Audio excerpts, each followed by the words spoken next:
All right, good morning.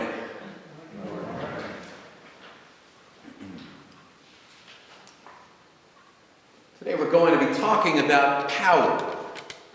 Now, recently, while moving about 5 blocks from one street in Buffalo to another, I had plenty of opportunities to think about power.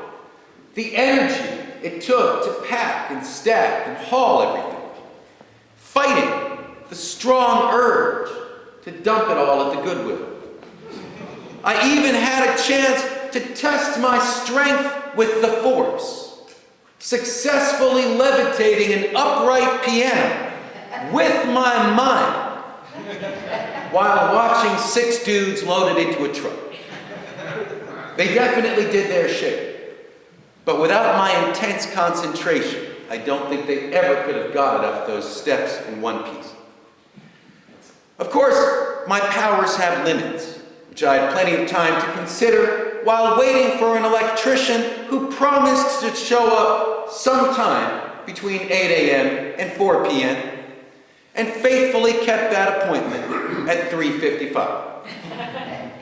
He was clearly disappointed to find that I was not a lonely housewife fresh from a scented bath.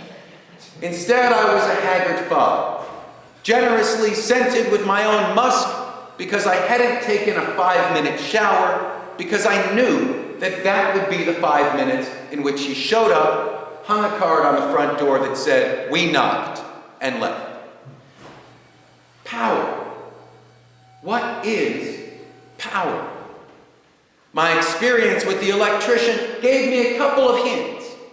Power is the power to hold somebody against their will, to put them under house arrest from 8 to 4 waiting for you. And power is also the power to tell somebody a number and tell them to pay it, giving them no frame of reference to understand your cryptic system of computation. How did you arrive at this number?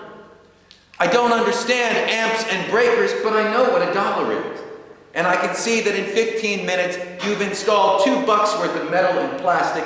How do I owe you $5,000?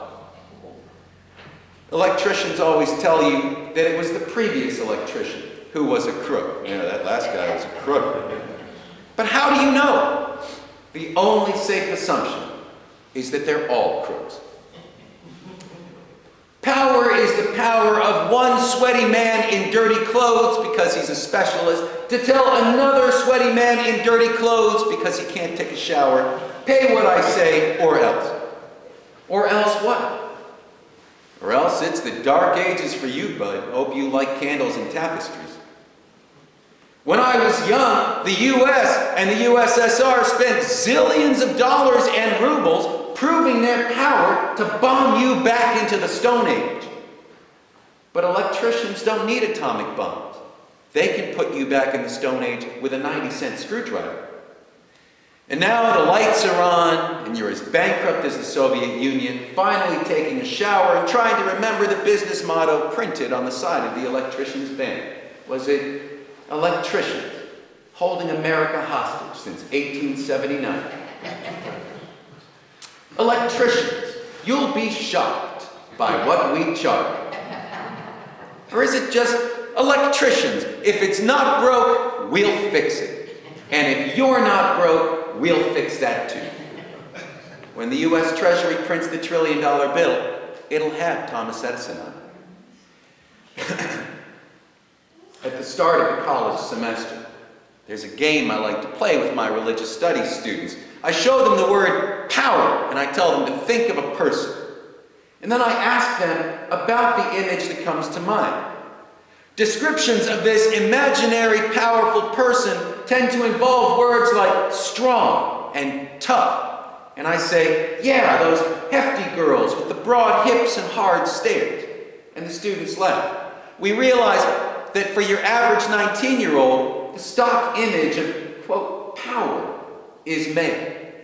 And not just any man. We gradually narrow it down further until we've classified this strong man as someone who can use force or threats of force to make you do things you don't want to do, to make you do things he wants you to do, or to make you pay what he wants for work on your fuse box. At 19, this was true for me too. My image of power comes from the mid-1980s, the age of the brawny blockbuster. Yes, we all knew that power had fallen into the hands of shadowy bureaucrats and Cold War spies, and that the real Cold Warriors were the CIA Terminators and Wall Street Predators. But we wanted to see muscle. Someone who could sweep the bureaucrats aside and win. And for $5, you could watch Sylvester Stallone single-handedly win the Vietnam War. You could watch Arnold Schwarzenegger win the war on drugs. Now, they may have lost their personal wars against steroids, but at least they weren't bureaucrats. And thinking back, it's been a long time since America won something. Our last national victory was when the Patriot Act won the war on personal privacy. Then during the bailout, Wall Street won its siege of the government, but it's not very cinematic. Power is the power to say, pay up or else disaster will befall you, which is what Wall Street did, and it worked. But I thought we don't negotiate with terrorists. And don't I pay the U.S. Armed Forces to protect me from threats like that? As a matter of fact, where was the U.S. Army when the electrician was holding me hostage? They were off protecting his right to free enterprise. Anyway, we may think of power and think of the strong man who can coerce you to obey his will. We think of a dominator. Then I show my college students a picture of a pregnant teenager. Nobody thought of this person when I said power. Maybe we see the pregnant teenager and we think, there's someone who has no power. Someone who played around with the power of seduction and got busted. Somebody who has lost all of their choices. This is generally the agreement among college students. But can the pregnant teenager do something that the strong man can't? He can send you to the hospital or the morgue, but what can the pregnant teenager do? Produce and nurture life. A ripple, you can feel it, a ripple runs through the classroom. A ripple of unimpressed boredom. Young minds are not blown or changed. The teenage mother gets no respect. So I ask, who does respect a teenage mother? Silence. A baby does.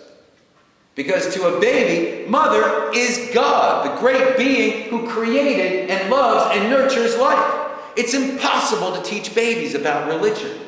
Original sin, sacrament, sacrifice, salvation, paradise, all that stuff, they just yawn at you. Yeah, sounds fine, but I'll take the nipple instead. Actually, that's how I feel too. Then I ask my students, what do believers tend to like about God? Is it that God gets angry and smashes things? Young eyebrows furrow. Yes, God gets angry and smashes things. If you don't believe it, there's a book I recommend. It's called the Bible. But is that what believers tend to like about God? That he gets angry and smashes things? Or is it that God creates and loves and nurtures? It's not the strong man God that people really love. It's more like the pregnant teenager God. It's the first thing God's mother asks when he calls. Are you still getting angry and smashing things? No, Mom. Then what's that I hear about on the news? Actually, that's the first thing my mother asks when I call. Are you still getting angry and smashing things? No, Mom. How about you? Are you still pouring bowls of unwanted chicken soup over children's heads? God is powerful. We could say God is power. As a matter of fact, we have to. Because if we don't say God is power, then we would have to say power is God. And that would be a nightmare. Especially for us non-electricians. God is powerful, but what are the powers of God? God used to do everything. Until just a couple of centuries ago, when God received an open letter from Galileo saying, hey, it turns out you don't need to keep pushing the sun and the moon in circles around the earth. If you just stand back, you'll see everything will orbit perfectly around the sun on its own. And happy Father's Day. Then an open letter from Charles Darwin, telling God he no longer had to painstakingly hand-carve every wing of every mosquito and every eyelash of every child. The incredible diversity of life would from henceforth be handled by a random algorithm that guaranteed that every pine needle would be as unique as a snowflake. Now God sits despondent in a retirement home, hoping someone will show up for visiting hours on Sunday to hear the old stories again. And unfortunately, the stories are written down, so they can't keep getting bigger every time we hear them. Some modern Christians have drawn a line in the sand. God still gets creation, destruction, and judgment. The clocks of physics and biology can keep ticking, but God gets to set the alarm and smash the clock when it rings. In the meantime, he's entrusted our care to wise billionaires, whose capitalist adventurism will steer the ship through the maze of icebergs. Sometimes I feel powerless and wonder, do I really need to be a prisoner of this house, an indentured servant to this mortgage, a hostage of these technicians? What if I took my family into the state parks or Pennsylvania and started a new life in the wild? Then I remember it's illegal to stay in the state parks. And Pennsylvania is overrun with rabid Pennsylvanians. And also, I've never hunted anything or made tools for a hunt, and I don't know how to build a shelter. I've got powerful tools, but they run on electricity. I've got power, but I don't have the powers of your average 10-year-old in the Stone Age. I don't have the power to walk away. Sometimes when I feel powerless, I remember human beings are powerful. Meat machines, natural power plants that run on a wide range of biofuels. Few species on Earth can derive energy from as many sources as we can. We can turn oxygen, the toxic flatulence of green plants, into life force.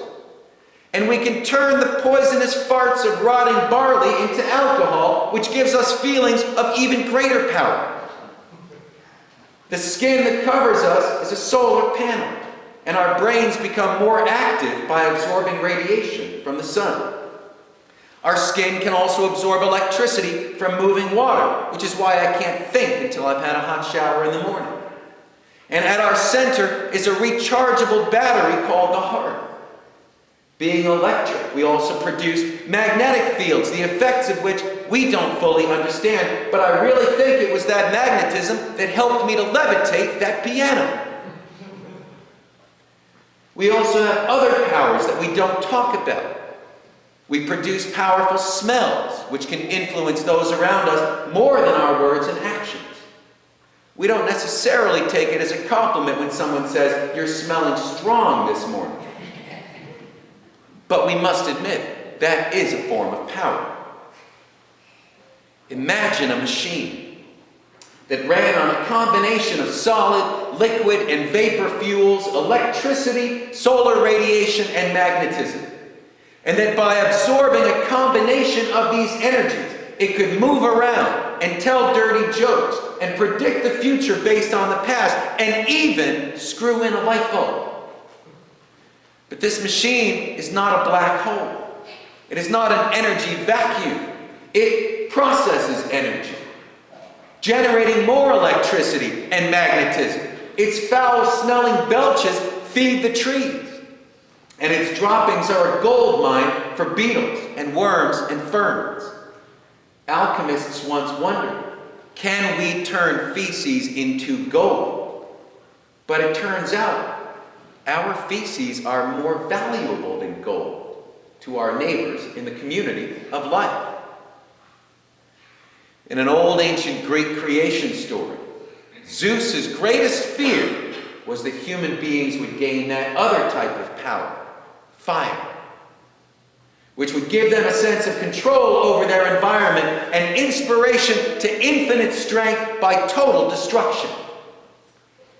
We have modeled our culture on that stolen fire, burning energies and scorching the land, Alien astronauts looking down at the lights of New York and Tokyo at night might think the world was in flames. And they would be right. We are parasites crawling in the benevolent biosphere, negotiating a balance. While the Earth spins in a dizzying orbit, we build wagons, steam trains, and jeeps to move us further and faster. Meanwhile, we ourselves are the moving, benevolent biospheres for billions of bacteria, germs, and parasites who have been working tirelessly for billions of years to evolve the wagon, the train, the jeep of land mammals. I am the Jeep Cherokee that nurtures these bacteria and transports them in style, while the factory in my body produces the seeds of even sturdier, handsomer bacteria transports, my children. Inside my human machine is a whole world of living cultures. That's why my mouth smells like New Orleans until I brush my teeth in the morning. As the microscopic germs work for balance with the biospheres of our bodies so as not to render us uninhabitable, so we as human beings must work for balance with the biosphere of the earth so as not to render it uninhabitable. We are powerful beyond our own imaginings. As a seminarian, I found systematic theology to be incredibly confusing. Now, as a reproductive adult, I find systematic biology is even more confusing, but also more empowering. It turns out I'm an electrician too, generating warmth and energy and a safe home for billions of germs and bacteria and parasites. But I don't use this power to make them feel like prisoners in my intestines. And I certainly don't use this power to make them pay exorbitant fees for the right to absorb my precious electricity and half-digested